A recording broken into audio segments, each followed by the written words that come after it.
June 19, 1944. The Philippine Sea. Lieutenant Alexander Vrasiu tightened his grip on the control stick of his F6F Hellcat as his altimeter climbed past 28,000 feet. Below him, somewhere in the vast Pacific, 430 Japanese aircraft were racing toward the American invasion fleet off Saipan. The radio crackled with calm, measured voices from the fighter directors aboard USS Lexington, vectoring intercept courses with mathematical precision. Vrasiu's wingman held tight formation, their Hellcats climbing steadily through air so thin that lesser aircraft would have struggled for power. 6 months earlier, Japanese pilots would have owned this altitude. Their legendary Mitsubishi A6M0s could outclimb, outturn, and outmaneuver virtually any fighter the Allies could deploy. But something had changed in the 18 months since the Hellcat entered service in August of 1943. The Americans were no longer running from fights. They were climbing higher, striking harder, and shooting down Japanese aircraft at ratios that would have seemed impossible during the dark days of 1942. If you're enjoying this deep dive into the story, hit the subscribe button and let us know in the comments from where in the world you are watching from today. What Japanese pilots didn't know was that they were flying into a carefully orchestrated ambush, built on 18 months of combat experience, technological refinement, and tactical doctrine that exploited every weakness in Japanese training and equipment. The F6F Hellcat, dismissed by many early observers as too heavy and too slow, was about to demonstrate kill ratios approaching 20-1. Not through revolutionary design, not through miraculous innovation, but through systematic exploitation of strengths the aircraft possessed from its first flight. The morning of December 7, 1941 had shattered American confidence in ways that extended far beyond the smoking ruins of Pearl Harbor. As Lieutenant Thomas Reeves stood on the deck of USS Enterprise, racing back toward Oahu hours too late to intervene, he watched smoke columns visible from over 100 miles at sea. The Japanese had struck with surgical precision, destroying battleships, killing thousands, and demonstrating aerial capabilities that shocked military observers worldwide. But it was the reports filtering back from the Philippines and Wake Island in the weeks following Pearl Harbor that revealed the true scope of the challenge facing American naval aviation. The Mitsubishi A6M0 wasn't just good. It was performing at levels that seemed to violate basic principles of fighter design. Combat reports described a fighter that could turn inside any American aircraft, climb faster than anything in the Pacific theater, and maintain performance at altitudes where other fighters gasped for power. The mathematics seemed impossible. The Zero weighed approximately 4,100 pounds empty, nearly 40% less than the F4F Wildcat it was destroying in combat. Japanese engineers had achieved this extraordinary weight reduction through radical design decisions that prioritized performance over survivability. Designer Jiro Horikoshi had eliminated armor protection for the pilot entirely, saving over 200 pounds. Fuel tanks lacked self-sealing capabilities that would have added weight and complexity. The airframe used a special aluminum alloy called extra super duralumin, shaving pounds from every structural member. The result was an aircraft that possessed a power-to-weight ratio no Allied fighter could match in early 1942. Powered by a Nakajima Sakai 14-cylinder radial engine producing 940 horsepower, the Zero could climb at over 3,000 feet per minute at sea level and maintain excellent performance to 35,000 feet. Its turning radius at combat speeds was extraordinarily tight, allowing Zero pilots to position for killing shots against opponents who tried to engage in traditional dogfighting maneuvers. But the Zero's most devastating characteristic wasn't visible in performance specifications. It was the extraordinary range achieved through lightweight construction and efficient fuel management. With external drop tanks, the Zero could fly over 1,600 miles, more than 3 times the range of contemporary European fighters. This capability allowed Japanese carriers to launch strikes from positions far beyond American defensive reach, then recover their aircraft at bases hundreds of miles from the launch point. Lieutenant Commander John Thatch, one of the Navy's most thoughtful tactical innovators, studied combat reports from the Philippines and Wake Island throughout December 1941 and January 1942. What he discovered was both frightening and illuminating. American pilots were dying not because they lacked courage or skill, but because they were fighting according to tactical doctrines developed for a different kind of aerial warfare. Traditional fighter combat since the First World War had emphasized turning ability and rate of climb. Pilots who could get inside an opponent's turning circle and bring guns to bear would win the engagement, but the Zero's combination of lightweight, excellent power-to-weight ratio, and responsive controls made traditional turning dogfights suicidal for American pilots flying heavier, less maneuverable aircraft. Thatch began developing alternative tactical approaches during training exercises at Naval Air Station San Diego in early 1942. His solution, which would become famous as the Thatch weave, involved two fighters flying in mutual support, weaving back and forth in a figure-8 pattern. When one aircraft was pursued by a Zero, the pilot would turn toward his wingman. The pursuing Zero would find itself crossing in front of the wingman's guns, completely vulnerable to a beam attack it never saw coming. The Thatch weave worked because it exploited a fundamental weakness in Japanese tactical training. Zero pilots had been taught to pursue individual targets aggressively, trusting their aircraft's superior maneuverability to avoid defensive fire. Against properly executed mutual support tactics, this aggressive pursuit became a fatal vulnerability. But the Thatch weave was defensive doctrine, designed to keep pilots alive rather than achieve air superiority. What the Navy desperately needed was an aircraft that could match or exceed the Zero's capabilities in multiple performance regimes simultaneously. Leroy Grumman understood this challenge better than most aircraft designers in early 1942.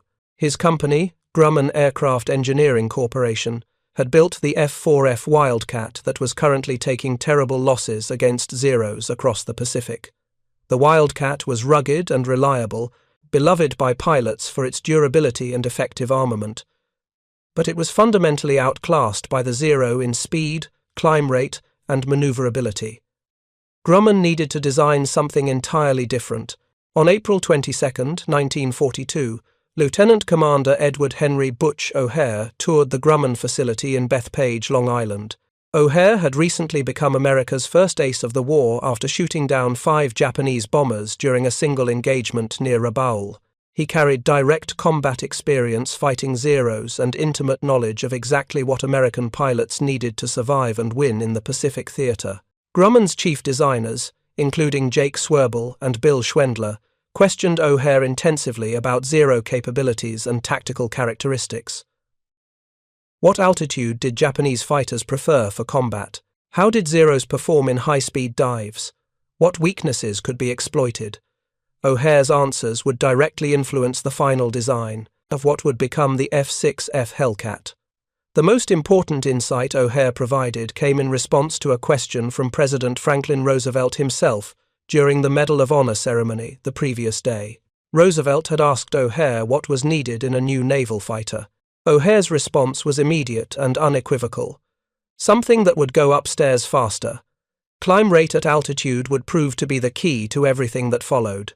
Grumman's initial design work on the F6F prototype had begun in June 1941, months before Pearl Harbor, using a Wright R-2600 twin cyclone engine producing 1,700 horsepower. But O'Hare's combat experience and the Bureau of Aeronautics analysis of Zero capabilities convinced Grumman to make a fundamental change. On April 26, 1942, just 4 days after O'Hare's visit, the Bureau directed Grumman to install the more powerful Pratt Whitney R-2800 double wasp engine in the Hellcat prototype. The R-2800 was an 18-cylinder, 2-row radial engine producing 2,000 horsepower at rated power. This massive power plant had proven successful in other aircraft, including the Republic P-47 Thunderbolt and Vought F-4U Corsair. But installing such a powerful engine in a carrier-based fighter presented significant challenges. The increased weight required stronger landing gear, more robust wing structures, and careful attention to center of gravity balance. Grumman's engineers made critical decisions during the spring and summer of 1942 that would determine the Hellcat's ultimate success. Unlike the Zero's lightweight construction, the Hellcat would incorporate heavy armor protection for the pilot, including an armored headrest, bulletproof windscreen glass, and thick armor plating behind the seat. The fuel tanks would use self-sealing technology, internal rubber bladders that swelled when punctured to close off holes and prevent catastrophic fuel leakage. These protective measures added substantial weight. The Hellcat's empty weight reached 6,400 pounds, compared to approximately 3,700 pounds for the Zero, but Grumman calculated that pilot survivability mattered more than raw maneuverability. A pilot who survived his first 10 combat missions would be dramatically more effective than a replacement with minimal training. Keeping experienced pilots alive would prove to be one of the war's most important strategic calculations. The armament package reflected similar thinking about lethality over elegance. The Hellcat mounted 6 Browning M250 caliber machine guns, 3 in each wing, with 425 rounds per gun for a total ammunition load of 2,550 rounds. Each 50 caliber gun cycled at approximately 800 rounds per minute, giving the Hellcat a combined rate of fire approaching 4,800 rounds per minute or 80 rounds per second. The 50 caliber round, weighing approximately 1.7 ounces with armor-piercing incendiary characteristics, could penetrate aircraft aluminum structure, damage engines, rupture fuel tanks, and incapacitate pilots at ranges exceeding 500 yards. A 2-second burst from all 6 guns delivered approximately 160 rounds, enough to shred any Japanese aircraft in the Pacific theater. This devastating firepower would prove absolutely critical in the quick, decisive engagements that characterized carrier-based combat. The first F6F prototype flew on June 26, 1942, less than 7 months after Pearl Harbor. Test pilots immediately recognized that Grumman had created something special. The Hellcat climbed strongly, handled predictably, and demonstrated none of the dangerous characteristics that plagued other high-performance fighters. Landing approach speeds were reasonable for carrier operations. The pilot's visibility was excellent, and the aircraft forgave pilot errors that would have killed pilots in less forgiving designs. But combat testing would reveal whether the Hellcat could actually defeat the Zero in the tactical environment where it mattered. Initial performance projections suggested the Hellcat would be faster than the Zero at most altitudes, with maximum speeds exceeding 380 miles per hour at 19,000 feet. But the Zero would still maintain advantages in turning radius and possibly in climb rate at lower altitudes, where the Hellcat's weight disadvantage mattered most. The breakthrough came not from revolutionary technology, but from systematic analysis of the Zero's actual performance characteristics rather than the mythologized capabilities that had grown up around Japanese fighters. In July 1942, American forces recovered a nearly intact Zero that had crashed on Akutan Island in the Aleutian chain. The pilot, Tadayoshi Koga, had been killed in the crash, landing, but the aircraft remained structurally sound and flyable after repairs. The Akutan Zero was shipped to Naval Air Station North Island in San Diego, where it underwent the most comprehensive testing program ever conducted on an enemy aircraft.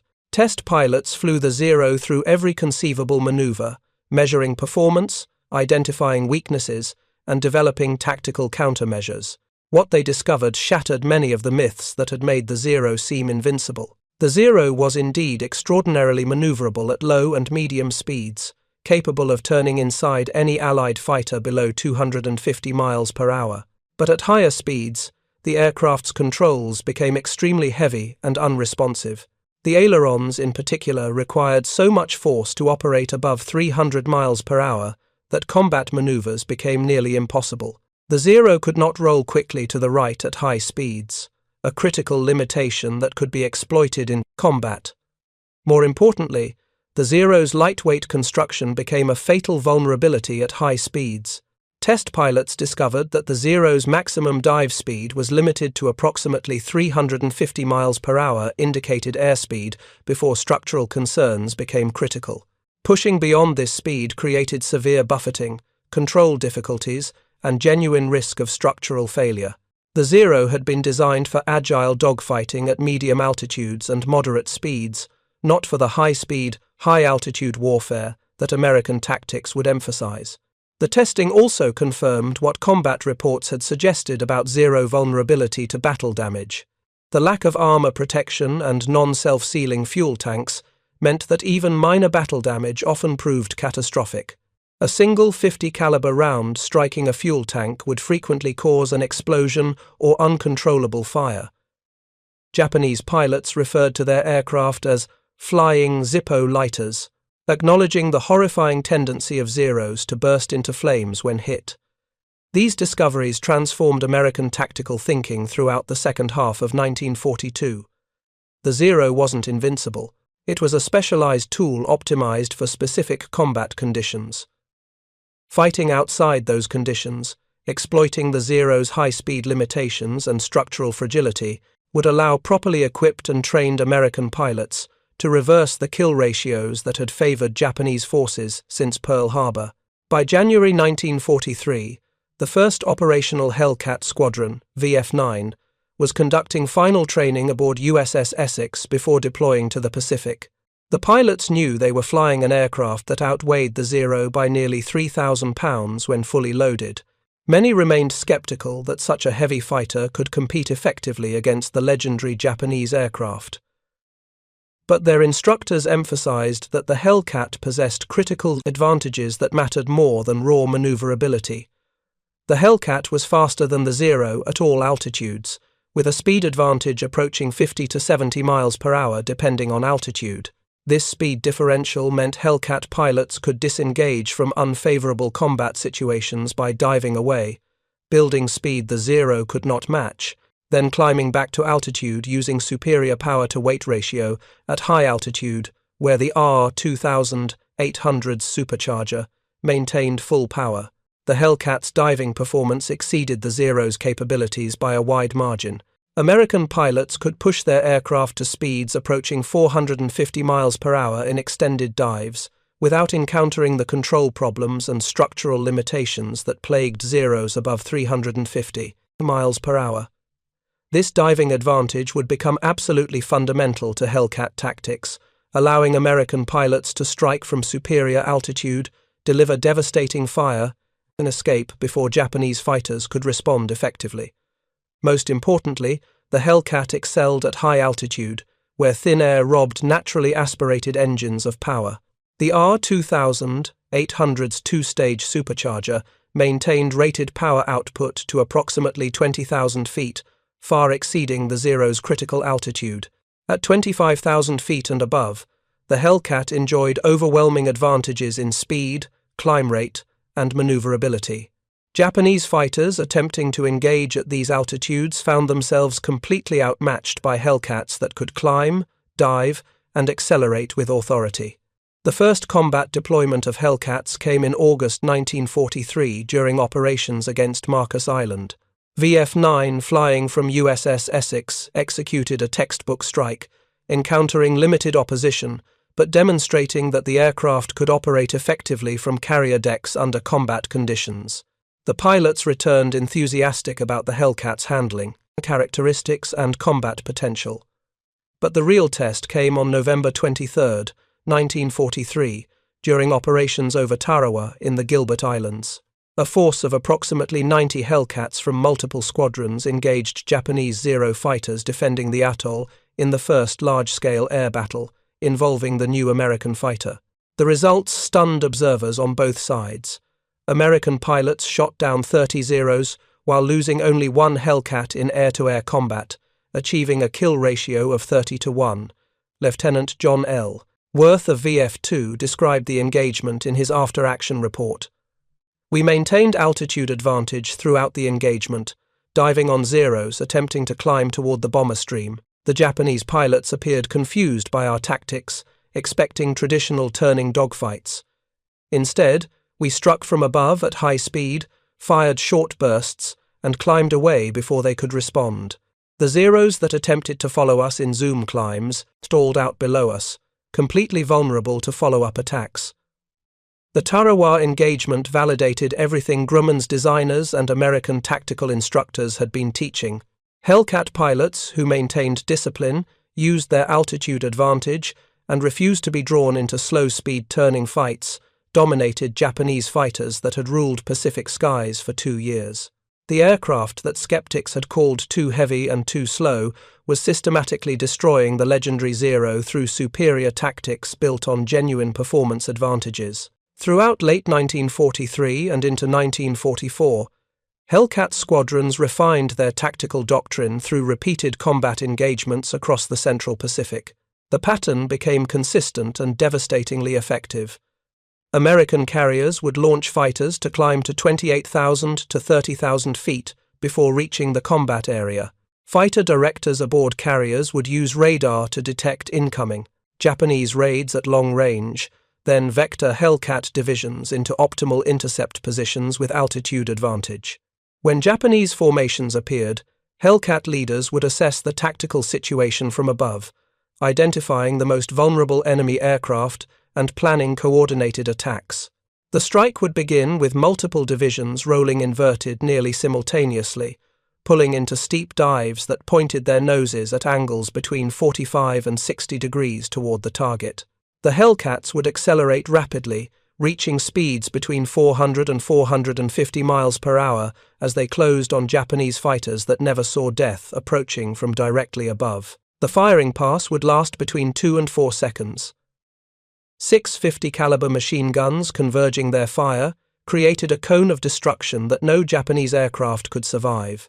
Hellcat pilots aimed for the Zero's unarmored engine cowling or the fuel tanks directly behind the cockpit, knowing that even a handful of hits would likely cause catastrophic damage. The lightly built Japanese fighters would shudder, trailing smoke and flames as they fell from formation. Then came the critical recovery phase that separated amateur pilots from veterans.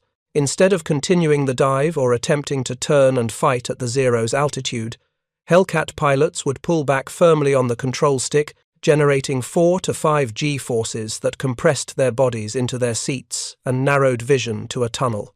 The massive kinetic energy accumulated during the dive would convert into altitude gain, the Hellcat zooming back up to 26 or 27,000 feet in less than a minute. Japanese pilots attempting to pursue found their Zeros losing speed and stalling out as the thin air at altitude robbed their engines of power.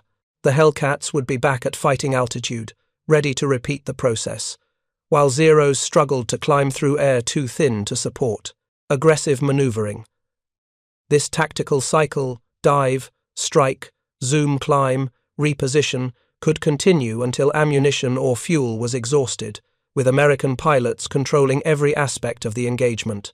Lieutenant Commander Edward Henry O'Hare, the same pilot who had toured Grumman's facility and influenced the Hellcat's design, would not live to see the full fruition of his vision. On November 26, 1943, during night operations against Japanese positions in the Gilbert Islands, O'Hare's Hellcat was shot down under circumstances that remain unclear. He was 29 years old. Chicago's International Airport would later be renamed O'Hare International in his honor, ensuring that millions of travelers annually would pass through a facility commemorating the pilot, whose combat experience helped create the war's most successful fighter. By early 1944, Japanese naval aviation was facing a crisis that extended far beyond aircraft performance. The catastrophic losses at Midway in June 1942 had killed many of the Imperial Japanese Navy's most experienced carrier pilots. The prolonged attrition campaign over the Solomon Islands throughout 1943 had consumed irreplaceable aviators faster than training programs could produce qualified replacements. The Japanese training pipeline had been designed for peacetime operations, producing small numbers of highly skilled pilots through rigorous programs that took years to complete. Wartime demands required dramatically increased production, but Japanese training facilities, instructor availability, and fuel allocations could not support the necessary expansion. New pilots were arriving at operational squadrons with as little as 100 hours total flight time, compared to the 300 to 400 hours American pilots typically accumulated before entering combat. These inexperienced Japanese pilots were being asked to fly against American aviators, who were becoming more skilled with each engagement. Many American Hellcat pilots entering combat in early 1944 had 200 hours or more in type, extensive gunnery training, and tactical instruction from veterans who had survived the early campaigns. The experience differential was creating a widening gap in combat effectiveness that no amount of Japanese courage or determination could overcome. The aircraft themselves reflected this growing disparity. By 1944, American factories were producing Hellcats at extraordinary rates. Grumman's Bethpage facility was completing one F6F every hour around the clock, with total production eventually reaching 12,275 aircraft. Each new Hellcat incorporated lessons learned from combat operations, with continuous refinements to systems, armor placement, and operational capabilities. The Japanese, meanwhile, were struggling to introduce improved fighter designs that could match Hellcat performance. The Zero remained in frontline service not because it was adequate, but because replacement aircraft, like the Kawanishi N1K Shiden, were plagued by production difficulties and mechanical reliability problems. Later, Zero variants incorporated armor protection and self-sealing fuel tanks, but these additions increased weight by 28%, while engine power increased only 16%, degrading the maneuverability that had been the Zero's primary advantage. Commander David McCampbell embodied the transformation of American naval aviation from the desperate defensive battles of 1942 to the aggressive dominance of 1944. As commanding officer of Air Group 15 aboard USS Essex, McCampbell led some of the most successful fighter squadrons in the Pacific theater. His personal score would eventually reach 34 confirmed victories, making him the Navy's leading ace of the war. Every single one of those victories would be achieved flying F6F Hellcats. McCampbell's tactical philosophy emphasized discipline and mutual support over individual heroics. His pilots trained extensively in coordinated attacks, learning to work as divisions of 4 aircraft that could support each other throughout complex engagements. When one pilot attacked, his wingman covered. When divisions engaged multiple targets, they maintained visual contact and could respond immediately if any pilot encountered trouble. This systematic approach maximized the Hellcat's strengths while minimizing exposure to situations where Japanese aircraft retained advantages. The strategic situation in the Pacific was approaching a critical phase by June 1944. American forces had seized the Marshall Islands, neutralized the Japanese stronghold at Truk, and were preparing to invade the Mariana Islands, which would bring B-29 bombers within range of Japan itself.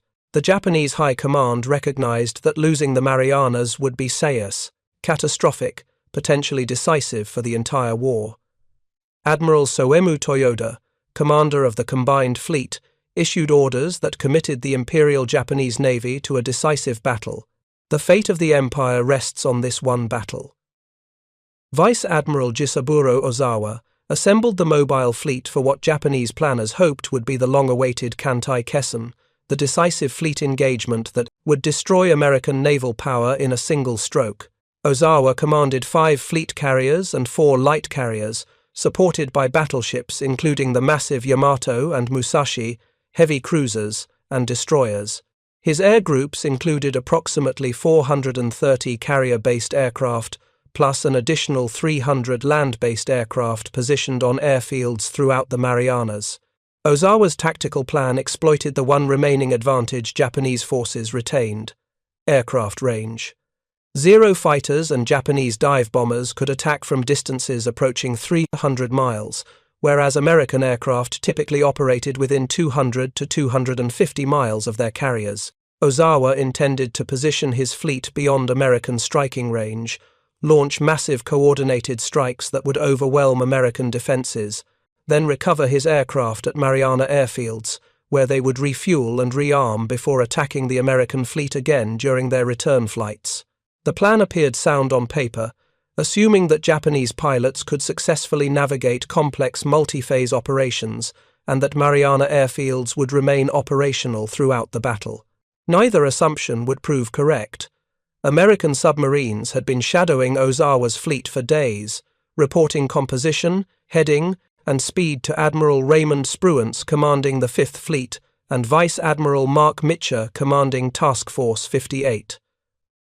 Task Force 58 represented the most powerful carrier force ever assembled, 15 fleet carriers, including Essex, Lexington, Enterprise, Yorktown, Hornet, Wasp, and Bunker Hill, plus additional light carriers, formed 4 task groups that could operate independently or combine their striking power. 7 fast battleships, including Iowa, New Jersey, and others, provided both anti-aircraft protection and offensive firepower. Dozens of cruisers and destroyers completed a fleet that displaced more tonnage than some entire navies. The carriers bore over 900 aircraft, with Hellcat fighters comprising approximately 2/3 of the total. These F6, F3, and F6, F5 variants represented the most advanced production models, incorporating improved engines, refined aerodynamics, and enhanced systems based on 18 months of combat experience. The pilots manning these aircraft averaged significantly more flight hours and combat experience than their Japanese counterparts, and they were about to demonstrate exactly what that experience differential meant in actual combat. In this story engaging, please take a moment to subscribe and enable notifications. It helps us continue producing in-depth content like this. June 19, 1944, began before dawn with reconnaissance aircraft launching from both fleets, searching across hundreds of miles of empty ocean for the enemy. American radar systems detected the first Japanese strike wave at approximately 10:15 in the morning, bearing 260 degrees at a distance of 150 miles. Fighter directors aboard the carriers immediately began vectoring Hellcat combat air patrols into intercept positions. Lieutenant Joseph Eggert, fighter director aboard USS Lexington, calmly coordinated the complex aerial chess game unfolding across hundreds of cubic miles of airspace. His radar screens showed Japanese formations as they approached, allowing him to position American fighters at optimal altitudes and headings. More importantly, Lieutenant Junior Grade Charles Sims, an officer who spoke fluent Japanese, monitored Japanese radio frequencies, and translated the air coordinator's instructions to attacking aircraft. This real-time intelligence allowed American fighter directors to anticipate Japanese tactics and position defenders accordingly. The first Japanese raid consisted of 69 aircraft, 0 fighters, Aichi D-3A dive bombers, and Nakajima B-6N torpedo bombers. They were intercepted 55 miles from the American carriers by approximately 220 Hellcats that had been climbing to altitude for over 30 minutes. The Japanese pilots, many of whom had never experienced combat, suddenly found themselves surrounded by American fighters attacking from superior positions with overwhelming numerical and tactical advantages. Lieutenant Commander Charles Brewer, leading a division from VF-15, described the initial contact. "We spotted the Japanese formation at 14,000 feet, climbing toward what they presumed would be attack altitude. We were at 28,000 feet with perfect position. I rolled my division inverted and pulled through into a 70-degree dive, accelerating past 400 miles per hour. The Japanese never saw us until we opened fire. I selected a dive bomber in the formation's center, fired a 3-second burst, and watched it explode. My wingman destroyed another bomber in the same pass. We pulled up into a zoom climb, regained altitude, and were back in position to attack again within 90 seconds. The Japanese formation disintegrated under coordinated attacks from multiple Hellcat divisions. American pilots exploited every tactical advantage. Their aircraft and training provided altitude superiority, allowed diving attacks that Japanese fighters could not counter. Speed advantages meant American pilots could engage and disengage at will. Superior firepower from 650 caliber guns destroyed Japanese aircraft with brief, precisely aimed bursts, and the Hellcats' rugged construction allowed pilots to press attacks aggressively, knowing their aircraft could absorb battle damage and bring them home. Within 15 minutes of initial contact, 42 of the 69 Japanese aircraft had been shot down. Only a handful of bombers managed to press attacks against the outer screen of American destroyers, scoring no hits while suffering additional losses to anti-aircraft fire. The survivors who limped back toward Ozawa's carriers reported encountering overwhelming opposition, far more American fighters than intelligence estimates had suggested possible. The second Japanese raid, launched around 11 o'clock, consisted of 130 aircraft in a larger, more concentrated formation. Japanese commanders hoped that sheer numbers would saturate American defenses, allowing some bombers to break through. But American radar tracked this formation from over 200 miles out, and Mitchell's staff had ample time to position interceptors optimally. This time, nearly 150 Hellcats intercepted the Japanese formation at various altitudes between 10,000 and 25,000 feet. The Americans attacked in coordinated waves, with high divisions diving through the formation to break up defensive cohesion, followed by medium-altitude divisions that engaged scattered remnants, and finally low divisions that finished off stragglers attempting to escape at sea level. Ensign Wilbur Spider Webb of VF-2 achieved ace status during this engagement, shooting down his 5th, 6th, and 7th Japanese aircraft in less than 20 minutes. His combat report detailed the systematic destruction. First victory was a 0 at 18,000 feet, approached from above and astern, killed with a 4-second burst that set him on fire. Second was a torpedo bomber at 12,000 feet, caught during his attack run on a destroyer, destroyed with a 2-second burst to the engine. Third was another, 0 attempting to cover the bomber's withdrawal, engaged in a brief turning fight where my speed advantage allowed me to pull lead and fire successfully. By noon, the second Japanese raid had lost over 97 of its 130 aircraft. Only a handful of bomb hits were scored on American ships, causing minimal damage. The carriers continued launching and recovering fighters, maintaining continuous combat air patrols that ensured no Japanese aircraft could approach the fleet without encountering multiple Hellcat divisions. The American defensive system was operating with textbook efficiency, exploiting radar, fighter direction, and overwhelming tactical superiority to achieve results that would have been impossible just 2 years earlier. The third Japanese strike, launched shortly after noon, consisted of 47 aircraft. These pilots knew from radio transmissions that previous raids had encountered catastrophic opposition, yet they pressed their attacks with courage that American pilots would later acknowledge with respect. They were intercepted by approximately 70 Hellcats at various altitudes, and the engagement followed the now familiar pattern. Diving attacks from superior altitude, devastating firepower, zoom climbs to reposition, repeated attacks until all threats were eliminated. 7 Japanese aircraft survived to return to their carriers. The fourth and final Japanese raid of June 19th consisted of 82 aircraft taking off from various Mariana airfields, plus ship-based fighters. This mixed formation became separated during the approach, with different elements arriving at different times and altitudes. American fighters engaged them piecemeal, and the results were even more one-sided than previous engagements.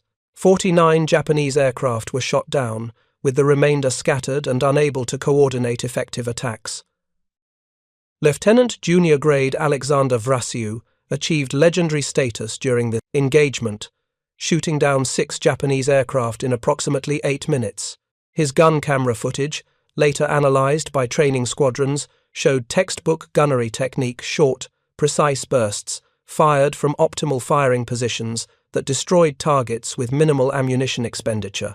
Vrasiu would land aboard USS Lexington, hold up 6 fingers to signal his victories to the deck crew, and become one of the most photographed moments of the Pacific War. Throughout June 19th, American Hellcat pilots and anti-aircraft gunners had shot down approximately 380 Japanese aircraft. American losses totaled 23 aircraft in air-to-air combat, plus an additional 6 operational losses. The kill ratio exceeded 16-1, a result so one-sided that pilots began referring to the engagement as the Great Marianas Turkey Shoot. A pilot aboard Lexington was overheard remarking, "Hell, this is like an old-time turkey shoot." The name stuck. But the Battle of the Philippine Sea wasn't finished. Throughout June 19th, American submarines had been stalking Ozawa's carriers. At 9 to 10 in the morning, USS Albacore fired a spread of torpedoes at the fleet carrier Taiho, Ozawa's flagship. One torpedo struck home, causing damage that initially appeared manageable, but poor damage control procedures allowed aviation fuel vapors to spread throughout the ship. At 3:30 in the afternoon, a catastrophic explosion tore Taiho apart. The carrier sank rapidly, taking over 1,600 officers and men with her, though Ozawa himself was rescued. Shortly after Taiho was hit, USS Kavala stalked another fleet carrier, Shokaku, veteran of Pearl Harbor and veteran of every major carrier battle of the Pacific War. 3 torpedoes struck Shokaku at 12:20 in the afternoon. This time, damage control could not save the ship. Secondary explosions ripped through the carrier's hull, and she sank at 3 o'clock in the afternoon with heavy pine, loss of life. The Imperial Japanese Navy had lost 2 fleet carriers to submarines, while American fighters were systematically destroying Japanese naval aviation in the skies above. Admiral Spruance, commanding overall American forces, made a controversial decision on the night of June 19th. Despite urging from aggressive subordinates to pursue Ozawa's retreating fleet immediately, Spruance maintained his position, protecting the Saipan invasion force. His primary mission was protecting the Marines ashore, not achieving maximum destruction of Japanese naval forces. This conservative decision frustrated aviators like Mitcher who wanted to press the pursuit, but it reflected Spruance's strategic priorities and ensured the invasion succeeded without interference. On the afternoon of June 20th, American search planes finally located Ozawa's fleet at maximum striking range, approximately 275 miles northwest of Task Force 58. Mitcher made the bold decision to launch a full strike despite knowing that aircraft would return after dark with minimal fuel reserves. At 4:25 in the afternoon, 216 aircraft launched Hellcat fighters, Avenger torpedo bombers, and Helldiver dive bombers heading into the setting sun toward an enemy fleet that would fight desperately for survival. The strike reached Japanese forces just before sunset. Hellcat fighters swept through defending Zeros with familiar efficiency, while bombers pressed home attacks against carriers and support ships. The fleet carrier Hyo took multiple torpedo hits and sank rapidly. Other carriers, including Zuikaku and Chiyoda, sustained heavy damage. 2 oilers were sunk. The strike inflicted significant damage, though perhaps less than American planners had hoped given the effort involved. The return flight created one of the most harrowing episodes of the Pacific War. Pilots navigated toward their carriers in complete darkness, many with fuel gauges reading empty. Mitcher made the courageous decision to illuminate his entire fleet despite submarine and air attack risks, turning on searchlights and launching star shells to guide his pilots home. Aircraft landed on any available deck, including some pilots who had never practiced night carrier landings, making successful recoveries through sheer determination and skill. 80 aircraft were lost on June 20th, but only 21 fell to enemy action. The remainder ditched when fuel was exhausted or crashed during night recovery attempts. Destroyers spent hours searching dark waters, rescuing pilots who had safely escaped their sinking aircraft. The final tally showed that 116 aircrew had been lost or were missing, a significant price for the damage inflicted. But Admiral Mitcher's decision to risk the strike and then illuminate the fleet to guide pilots home earned him enduring loyalty from every aviator in Task Force 58. The Battle of the Philippine Sea effectively ended Japanese carrier aviation as a strategic force. Over the 2-day engagement, Japanese forces lost 3 fleet carriers, over 600 aircraft, and an irreplaceable cadre of trained pilots. Admiral Ozawa's mobile fleet limped back to Japan with only 35 operational aircraft remaining from the 430 he had deployed. The Japanese Navy would never again mount a carrier-based offensive operation. American dominance was so complete that subsequent operations in the Pacific became almost routine. Hellcat squadrons provided air cover for invasions of Guam, Tinian, and Peleliu with minimal losses. Japanese fighters still appeared, but in declining numbers and with noticeably reduced effectiveness. The experienced pilots who had ruled Pacific skies in 1942 were mostly dead, replaced by undertrained replacements, who stood little chance against veteran American squadrons flying superior aircraft. The final statistics of F6F Hellcat operations during World War II demonstrate extraordinary combat effectiveness. Navy and Marine Corps Hellcat pilots were credited with 5,156 enemy aircraft destroyed in air-to-air combat, representing 75% of all Navy aerial victories during the war. only 270 Hellcats were lost to enemy fighters in combat, producing an overall kill ratio of 19-1. These numbers include combat against all Japanese aircraft types encountered throughout the Pacific theater. Against the Zero specifically, Hellcats achieved a kill ratio of approximately 13-1. Against later Japanese fighters like the Nakajima Ki-84 Hayate, the ratio was 9.5-1. Even against the Mitsubishi J-2M Raiden, a late-war interceptor designed specifically to counter American bombers, Hellcats maintained a kill ratio exceeding 3.5-1. The Hellcat produced more fighter aces than any other aircraft in American service during World War II. 305 pilots achieved ace status flying F6Fs, compared to approximately 125 aces in Corsairs and fewer in other types. This reflected both the Hellcat's effectiveness and its widespread deployment across nearly every carrier in the Pacific Fleet. Individual pilot achievements in Hellcats reached extraordinary levels. Commander David McCampbell's 34 victories made him the Navy's leading ace. Captain Eugene Valencia scored 23 victories. Lieutenant Cecil Harris achieved 24 victories. These weren't just statistics. Each victory represented a combat engagement where superior tactics, aircraft performance, and pilot skill combined to achieve decisive results. The Great Marianas Turkey Shoot represented the culmination of everything American naval aviation had learned since Pearl Harbor. The transformation from desperate defensive battles in 1942 to overwhelming, offensive dominance in 1944 reflected systematic improvements in every aspect of carrier warfare. Better aircraft, like the Hellcat, provided the tools. Radar and fighter direction gave tactical advantages. But most importantly, an enormous industrial base produced ships, aircraft, and trained pilots in numbers Japan could never match. Japanese Admiral Ozawa, reflecting on the battle years later, acknowledged that by June 1944, American naval aviation had achieved qualitative and quantitative superiority that no tactical brilliance could overcome. The combination of inexperienced Japanese pilots flying obsolescent aircraft against veteran American aviators in superior fighters created a situation where even courage and determination could not prevent catastrophic defeat. The Hellcat's success stemmed from straightforward engineering decisions made during its design phase in 1942. Grumman prioritized pilot protection over lightweight, construction, accepting weight penalties to ensure pilot survival.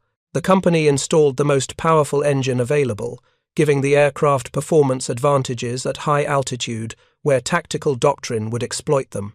Heavy armament of 6 50-caliber guns provided devastating firepower that could destroy targets quickly, and rugged construction allowed the aircraft to absorb battle damage and bring pilots home alive. None of these individual features were revolutionary.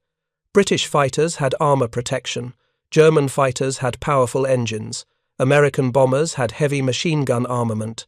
What made the Hellcat special was the systematic integration of all these features into a single airframe optimized for carrier operations against the specific threats posed by Japanese fighters.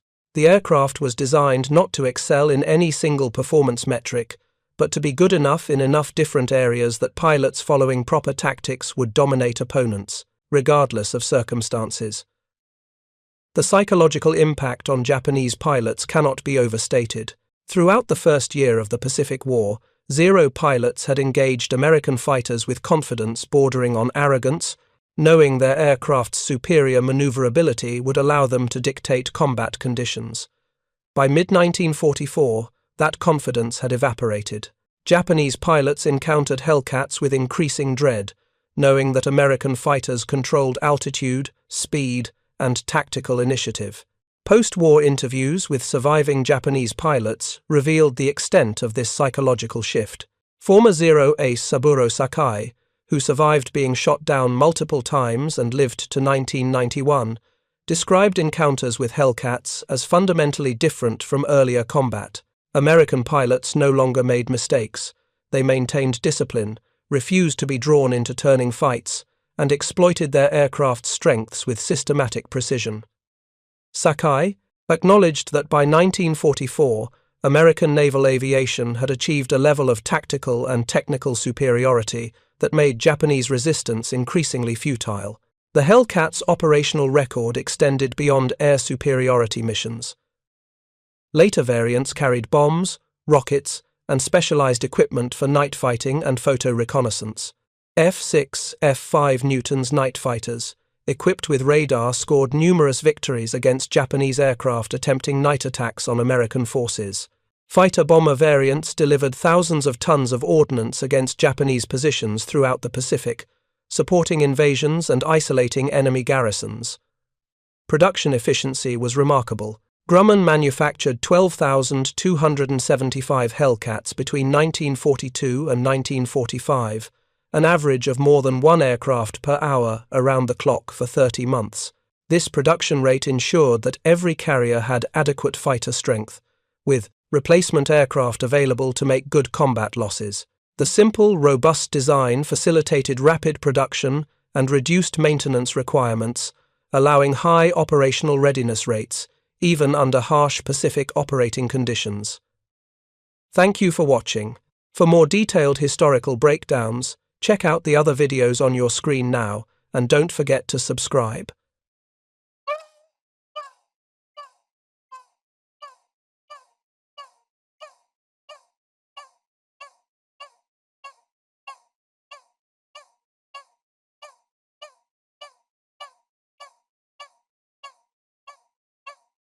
The earlier fighters like the P-40 Warhawk and F4F Wildcat had been adequate but not exceptional, competitive but not dominant.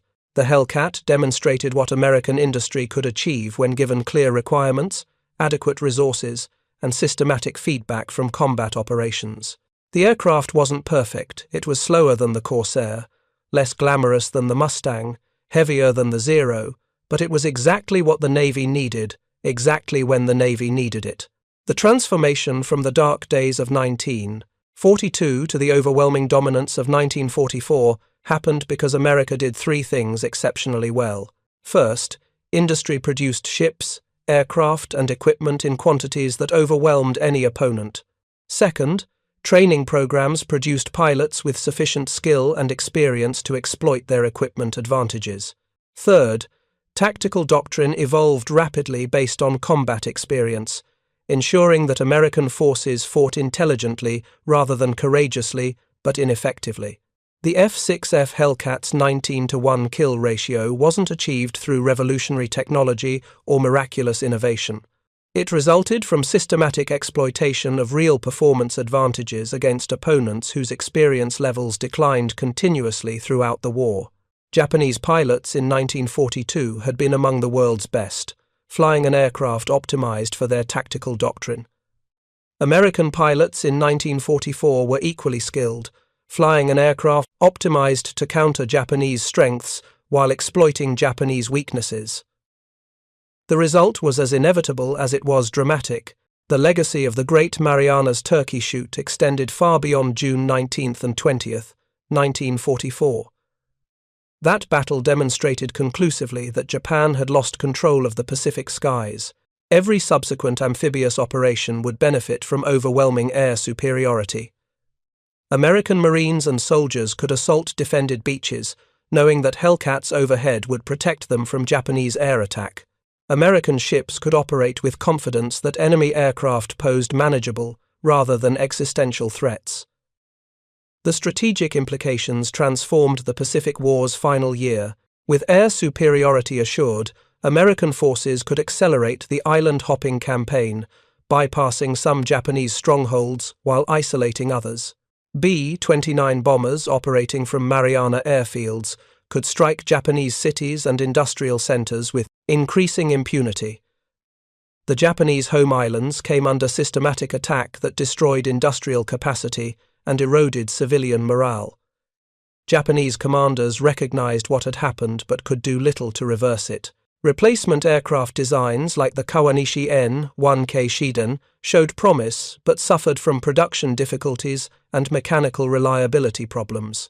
Pilot training programs could not replace losses quickly enough to maintain experience levels necessary for effective combat operations. industrial capacity strained to replace aircraft losses while also producing weapons for ground forces defending against American invasions. In desperation, Japanese commanders turned to kamikaze tactics, using aircraft as guided missiles piloted by minimally trained aviators willing to die for the emperor. These suicide attacks caused significant casualties and damage, but they represented admission that conventional aerial warfare could no longer challenge American dominance. Each kamikaze pilot was a trained aviator who would never fly again, accelerating the depletion of Japan's aircrew pool. The Hellcats' contribution to victory extended beyond aerial combat. The psychological confidence the aircraft provided to American pilots allowed aggressive tactics that maximized results. Pilots knew their aircraft could absorb battle damage and bring them home. They knew their firepower could destroy any target they could hit. They knew their performance advantages allowed them to control engagement conditions. This confidence translated into aggressive mission execution that achieved strategic objectives while preserving pilot lives. The cost of achieving 19-to-1 kill ratios receives less attention than the achievement itself. American industry invested billions of dollars developing, producing, and maintaining carrier forces. Training programs consumed years of time and enormous resources preparing pilots for combat.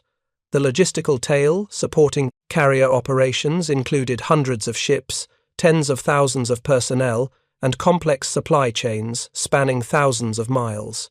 Japan simply could not match this investment while simultaneously fighting in China, defending conquered territories across the Pacific, and maintaining military forces in Southeast Asia.